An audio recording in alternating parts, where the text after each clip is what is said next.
ಶ್ರೀರಾಮಚಂದ್ರರು ಮಧ್ಯಾಹ್ನ ಪುನರ್ವಸು ನಕ್ಷತ್ರದಲ್ಲಿ ದಶರಥ ಮಹಾರಾಜರ ಮಗನಾಗಿ ಹುಟ್ಟಿದರು.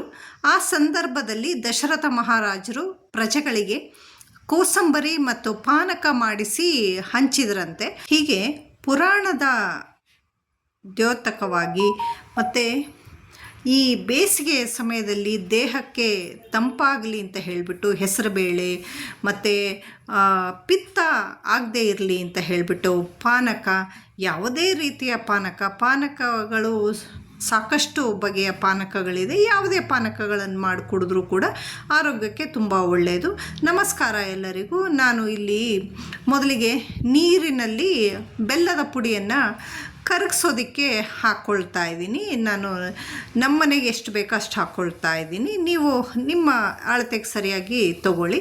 ನಂತರ ಹೆಸರು ಬೇಳೆಯನ್ನು ಕೂಡ ತೊಳೆಯೋದಕ್ಕೆ ಹಾಕ್ಕೊಳ್ತಾ ಇದ್ದೀನಿ. ನಾನು ಹೆಸರು ಬೇಳೆನ 1-2 ಸರಿ 3 ಸರಿ ನೀರಿನಲ್ಲಿ ಚೆನ್ನಾಗಿ ತೊಳ್ಕೊಳ್ತಾ ಇದ್ದೀನಿ. ತೊಳ್ಕೊಂಡ ನಂತರ ಅದಕ್ಕೆ ನೀರು ಹಾಕಿಬಿಟ್ಟು ನೆನೆಯೋದಕ್ಕೆ ಅಂತ ಹೇಳಿಬಿಟ್ಟು ಇಡ್ತೀನಿ.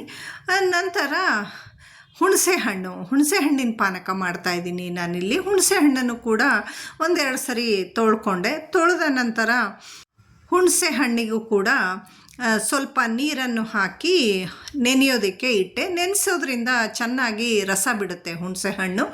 ಹೆಸರು ಬೇಳೆಯನ್ನು ಕೂಡ ನೆನೆಯೋದಕ್ಕೆ ಇಟ್ಟೆ. ಇಷ್ಟರಲ್ಲಾಗಲೇ ಬೆಲ್ಲ ನೀರಿನಲ್ಲಿ ಕರಗಿತ್ತು.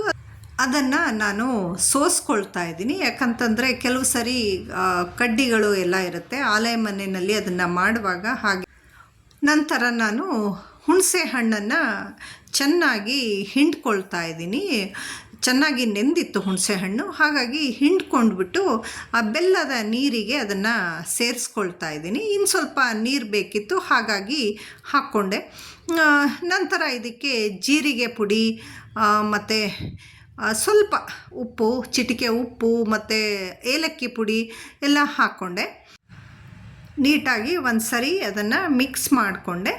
ನಂತರ ಹೆಸರುಬೇಳೆ ನೆಂದಿರೋ ಹೆಸರುಬೇಳೆಗೆ ನಾನು ಸೌತೆಕಾಯಿ ತುರಿದಿರೋದು ಹಾಕಿ, ಕ್ಯಾರೆಟ್ ಮತ್ತು ಮಾವಿನಕಾಯಿಯನ್ನು ತುರಿದುಕೊಂಡು ಹಾಕ್ಕೊಂಡೆ. ಮಾವಿನಕಾಯಿ ಹಾಕೋದಾದರೆ ನಿಂಬೆಹಣ್ಣು ಹಾಕೋದು ಬೇಡ. ಕಾಳು ಮೆಣಸಿನ ಪುಡಿಯನ್ನು ಹಾಕ್ಕೊಳ್ತಾ ಇದ್ದೀನಿ ನಾನಿಲ್ಲಿ, ಮತ್ತು ತುರಿದಿರುವ ಶುಂಠಿಯನ್ನು ಹಾಕ್ಕೊಳ್ತಾ ಇದ್ದೀನಿ. ಹಾಗೆ ತೆಂಗಿನಕಾಯಿ ಹಾಕ್ಕೊಳ್ತಾ ಇದ್ದೀನಿ. ಈಗ ಅದನ್ನು ನೀಟಾಗಿ ಮಿಕ್ಸ್ ಮಾಡ್ಕೊಳ್ತಾ ಇದ್ದೀನಿ. ಮಿಕ್ಸ್ ಮಾಡಿದ ನಂತರ ರುಚಿಗೆ ತಕ್ಕಷ್ಟು ಉಪ್ಪು ಹಾಕ್ಕೊಳ್ತಾ ಇದ್ದೀನಿ.